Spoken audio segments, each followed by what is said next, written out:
The Dubbing King software presents Audiovisual Translation. What is it about? A comprehensive guide. A brief synopsis of audiovisual translation. Audiovisual translation is just one possible job specialization of many that we can find as professional translators. Although the majority of audiovisual work is in English, there are sometimes opportunities to do projects in German, French and other languages too. This certain kind of translation always caught my attention and I wanted to do some research on its theoretical side. Audiovisual translation is as follows. What is audiovisual translation? Audiovisual translation, AVT, is the term used to refer to the transfer from one language to another of the verbal components contained in audiovisual works and products. Feature films, television programs, theatrical plays, musicals, opera, web pages, and video games are just some examples of the vast array of audiovisual products available and that require translation. As the word suggests, audiovisuals are made to be both heard, audio, and seen, visual, simultaneously, but they are primarily meant to be seen. What are the characteristics that define audiovisual translation? Some of the typical characteristics that define audiovisual translation are speech and changing registers. 1. Speech. With this characteristic, we refer to the ability to symbolize a previously translated natural and spontaneous dialogue. It might sound easy, but it is not. What is logical to one person in a certain context might seem totally out of place for another person. For that reason, a translator should be able to transfer written language onto the screen without adding strange expressions or demanding and unreasonable, unnatural effort on the part of the character who is speaking. 2. Changing registers. Contrary to the other specialized forms, audiovisual translation is characterized by suffering from changes in registers. Instead of working on a well-defined topic, we are confronted with a great variety of possible registers. Among these are children's programs, detective series, horror movies or documentary films on nature. One of audiovisual translation's advantages is that it permits the translator to learn something new about any possible topic every day. That is why it is not surprising that translators often have a wide and pretty broad cultural and general knowledge. Modalities of audiovisual translation.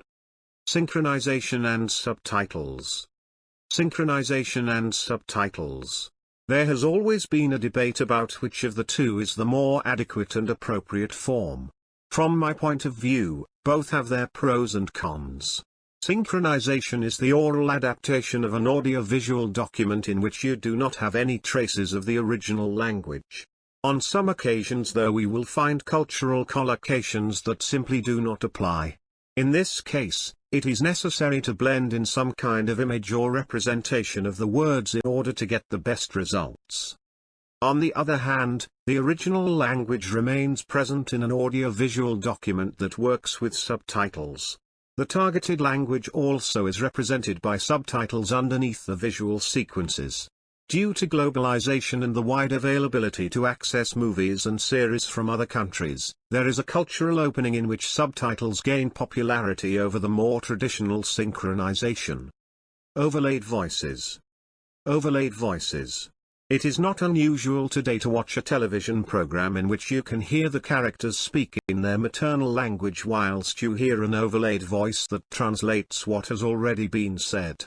This kind of translation can especially be found in reality shows or documentaries. It is said the principal function of an overlaid voice is to introduce the viewer to a different culture and the theme of the program. Audio description and subtitles for deaf people. Audio description and subtitles for deaf people. This kind of audiovisual translation consists of subtitling for a hearing-impaired audience.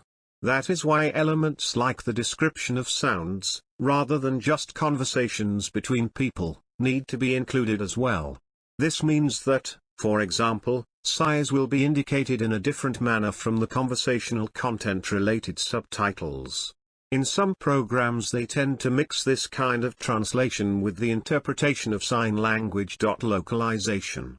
This is probably the most unknown form of audiovisual translation. It consists of translating and adapting all elements of websites, video games, software and other audiovisual documents to provide a better consumer-approved product in a certain country it is exported to. Important tips for smooth audiovisual translation. Avoid the overuse of colloquialism. Translate cultural references adequately, and thus know the cultures of your working languages well. Translate onomatopoeia with equivalent sounds in the target language, if they exist. Become acquainted with sources out of the field, known experts in the area to which you are translating, as well as conventional sources. For example, if translating a text on the law, it would be beneficial to contact any friends or contacts you have in that field to help with any terminology you are not familiar with. Which are the most prevalent forms of audiovisual translation? Audiovisual translation, AVT, is developing the translation activity in a context characterized by the interaction of text, whether oral or written, with sound and image. Within this type of translation, the two most popular areas are the dubbing and subtitling, where the use of one or the other depends on the different markets. For example, in Spain, almost all video, film, series, documentary and foreign AV documents are usually dubbed into Spanish. In certain areas even, cinemas offer virtually no films in the original version with subtitles, with the only option available being the dubbed version.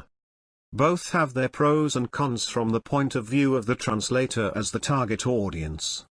From the perspective of a translator, dubbing allows the continuity of the film, playing dialectal elements, reflects the use of puns and irony or sarcasm, but shows the difficulty of having to coordinate the words in the target language with the movement of the actor's lips. The difference-making touch is also because maybe you're watching a film set in China, played by Chinese who are, nevertheless, communicating in Spanish. The advantage for viewers is that they do not have to concentrate more on the film and have to divide their attention between watching the movie and the letters that appear below in the case of subtitling. Moreover, the translator who is dedicated to subtitling has a number of limitations, since it is always necessary to translate what a character says in a few words and in a limited time, because the viewer has to have enough time to read the message before moving to the next. The drag for the viewer is constantly paying attention to the text rather than the image, so important non-textual messages of the visual document in question can be lost. That is why, in this context, it is especially important to use qualified and specialized professionals in the audiovisual field used to deal with these problems that can ensure that the transmission of the message is as faithful to the original as possible. The Dubbing King software presents